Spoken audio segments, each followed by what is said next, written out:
Coach got the seat warm. That's good. Uh,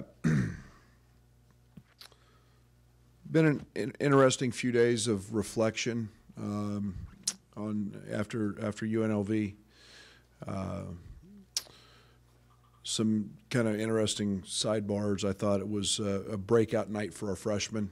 I was really proud to see those guys get to a place in a game where they were mentally submerged into the game, and I saw Trent get to a place I had not seen him with a focus, and I saw Mark Smith at a place when he's coming over and he's coach, this play, this is going to work the way they're playing, and when you're in tune with the game, and you start to see the game and see openings and opportunities, and it's no secret. I've been a big fan of DeMonte. DeMonte plays that way all the time. He sees those things, but it was very exciting for me to see those guys get lost in the game, in the moment, and to do it on the road, and to do it against a very good basketball team. And I think the 43 points they scored was the highest since the early 2000s. But the thing that impresses me with that is they did it against a really good basketball team who should have beat Arizona, and were one horrific call away from beating Northern Iowa. That should be could very easily have been an undefeated Vegas team. But so I was really pleased with that, and having watched the film twice now, I'm more impressed than even I was during the game with what they did. They scored 14 points contested of 89. We have to quit fouling. We have to quit fouling. And we committed 8 fouls in the backcourt. That led to 16 points, and that's the ball game. We're playing well enough to win. We have to find a way to continue to stay out of our own way. 16 turnovers, even though we only had 4 the second half, is way too many. That's 2 games worth. But I did think that we got very, very good in terms of our offensive execution in the half court. I thought out of our spread we were very good. We were, I think we were 16 of 28 in terms of our possessions and of effectiveness. So I felt better about that. It's by far our best game. But so it's been a time we got to figure out how to do this without fouling. We keep telling our guys, and we don't do it in practice like this. And fouling is a defensive mistake. But so we're trying to be very conscientious. We're trying to play that aggressive style. Yet we have to have some intellect behind it, and just crawling over guys' backs and slapping at the ball when they've got it. And you're not going to take good players. You're not going to take the ball from good players, and we've got to learn that. But the other sidebar to that was I was really proud with LaRon, basically not involved in the game. This team found a way to manufacture points and to score, and we got points in the paint. We got them through our cutters. We got them through our layups off two-man game. I felt really good about that, and then you throw in the fact that we out-rebounded the country's best rebounding team, and that was something that we talked about a lot going in. So some very positive things, but yes, some things that we got to grow on. We've got a Longwood team coming in that is probably the counter to UNLV. UNLV's front line was so big and so dominant. This is a team that has 2 guards that are very, very good. One's averaging close to 20 a game. The other one's 15. They've got a little size on the perimeter, and it's a great challenge for our perimeter guys to continue to grow. We've got to figure out how to stop guards, and Longwood's got 2 of them. They're well coached. They play hard. We'll see both man and zone. We'll see a little press. We'll have to handle that. There'll obviously be a little bit of a lineup change. I would not expect LaRon to play. He's progressing, but I would expect him to be to not be out. He did not practice yesterday. We just dealing with that hyperextension of his elbow. We will. Kipper Nichols got hurt yesterday in practice, so Kipper's a game time decision as well. We're still finding out information on him in regards to a foot injury. So you'll see a smaller version of the Illini tomorrow, and we'll still be the same team we've always been, and just a couple men down, and that means a couple guys got to step up. So with that being said, we're excited about tomorrow, and we've got a great week and a great opportunity against 2 well-coached basketball teams. Brad, you've mentioned that you want to play at an up-tempo and with pressure on defense. Based on the players that you have, do you need to make any adjustments for that? One of the top teams in the country in forcing turnovers. That's not the problem. The problem is fouling, and you can't play up-tempo when you foul. There's no transition. It's dead ball situations, and we've had games where we've scored close to 30 points in under 7 seconds, and we're playing fast and doing those things. But there's no defending anything when you're just slapping and hacking, and those are things we've got to get cleaned up. Brad, it sounds like the prognosis on LaRon wasn't horrible. I mean, you're talking about Wednesday's game. You're not talking about a month down the road. So. Yeah, it was he's got some swelling. I don't know. I'm not getting into all the medical terminology there, but it's not something that we foresee being a long-term injury, and we all know LaRon's a pretty tough kid, and he's going to get back out there as soon as he can. Brad, what's this mean for Greg Boyd-Bowden and what you've seen from him recently, and what do you think about going small in the short term? You look at the plus-minus in our last 3 games, our best lineups have been small. So, that got us back in it when we slid AJ, and we had AJ Mark and I think Trent and DeMonte in the game, and played small, and our plus-minus was through the roof, and it's been that way for 3 games in a row. It's been something that we've looked at quite a bit in practice, knowing at different times we're going to have to play that way. What that does is probably gets some of our best offensive players on the court. For Greg, that means probably more minutes. But I say that with a guarded. If Greg had played 5 minutes the other night at Vegas, he would have fouled out in 5 minutes.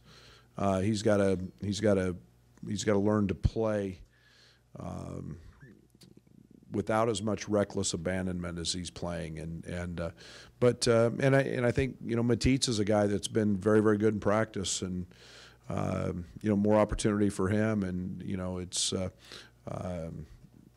Drew's a guy coming off the bench. He's a walk-on that he's a very, very good basketball player. I think you can see Drew opportunities there, and he's a high IQ guy and can shoot it. So you'll see some opportunities presented, and that's what I like about the way we play. We have to play with maximum effort. We have to buy minutes, and guys, when it's their turn, they've got to step up.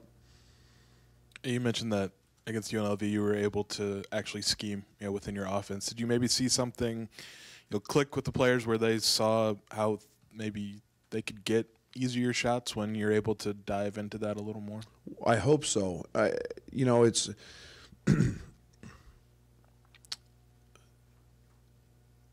we talk about early and late a lot. We want to score early in the clock, and we want to score late in the clock. The advantage of scoring late in the clock is you actually give the defense a chance to make a mistake.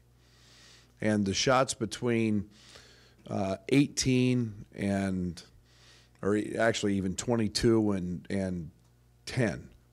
I don't like those shots unless they're layups. Let's give the defense an opportunity to make a mistake, and we did that. And we turned the ball over. We got it side to side, what we call third and fourth sides, with ball reversals. And the defense broke down, and it created movement, and it got McCoy out of position. And then we knew we could scheme him that way. We could do some things to get Finke shots. We were our two-man game backside was through the roof. We actually missed a couple of layups, but we got great looks out of that just because of ball movement and forcing them to defend longer into the clock. Coach, how much zone did you use? What were the pluses and minuses for that? They balanced out to be just average, but it changed the tempo of the game early. I think they scored one time in their first 8 possessions, and then they scored 6 straight. And most of that was just our back line responsibilities, our back guys kind of losing McCoy, and we spent an extensive amount of time on it yesterday. I played it literally to shorten the game. In the second half and at different points in the first half with foul trouble. Try to lengthen their possessions, make them make passes, stop the straight line drives. And in the second half we had a good stretch in it. But we've got to be more sound in it as well. And one of the things I'm concerned about in any zone is rebounding the basketball out of it. But it kind of balanced itself out, Lauren. Coach, given that you've had 4 losses by single digits and current injuries notwithstanding, how close are you? Because it seems like there's been a lot of flashes of really good play, but it just hasn't all come together in those games. How close do you think this team is to turning that corner? Great question. I ask myself that just about every single day. I feel like some of them are self-inflicted. I feel like some of them are youth, some of them are inexperience. Some of them, you've got to make free throws. You've got to do we've found a way to do that, and I guess lose those games in just about every fashion. And yet, I still feel, when you're committing the number of fouls we are, when you're committing the number of turnovers, and I go back to the Northwestern game. We control the Northwestern game throughout. Turned it over 19 times, and I think we're 3 of 18 from the 3, and should have won the game. We're guarding. We're doing some things that are pretty doggone good, and yet those are all things that we can control. It's turnovers. I mean, nobody's forcing us into turnovers. Northwestern sets in a pack line. I'm just using that game as an example. You can't turn the ball over 19 times, and that's something that.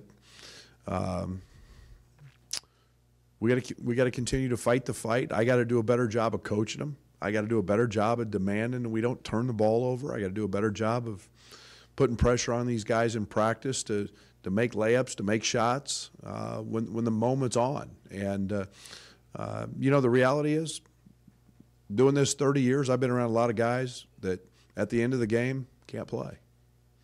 They can't make those mistakes, or they keep making them.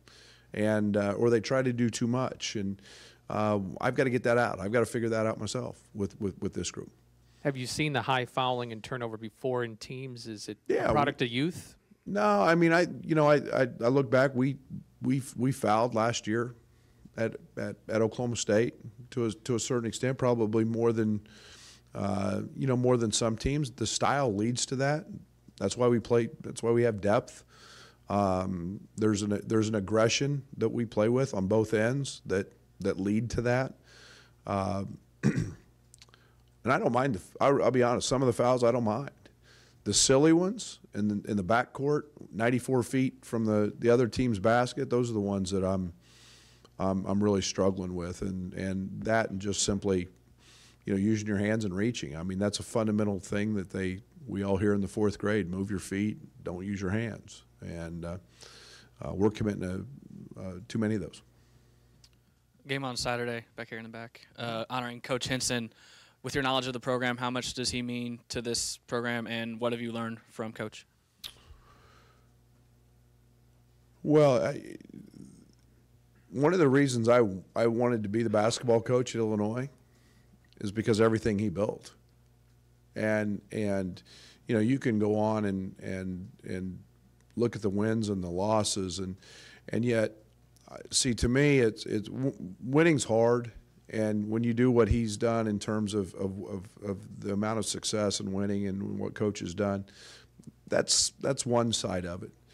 But when you impact people's lives in such a way that he's done that at two places, the court's named after him. You know, they don't just do that, and that's, you know, John Wooden and Lou Henson, only people who have two courts named after him. To me, that's a guy that not only had success on the court, but he impacted universities, he impacted communities. And then to have, you know, 140, 150, whatever it is, players coming back for this, that's when you're touching people's lives. That's why we get into coaching, is to do that. Sure, we're competitors and we all want to win, but you're impacting young people's lives, and we say this all the time in our recruiting. When a recruit comes here, he gets us for life. He doesn't get us just for the 4 years or the 3 years. And that speaks volumes. I'm so happy to be a part of the game.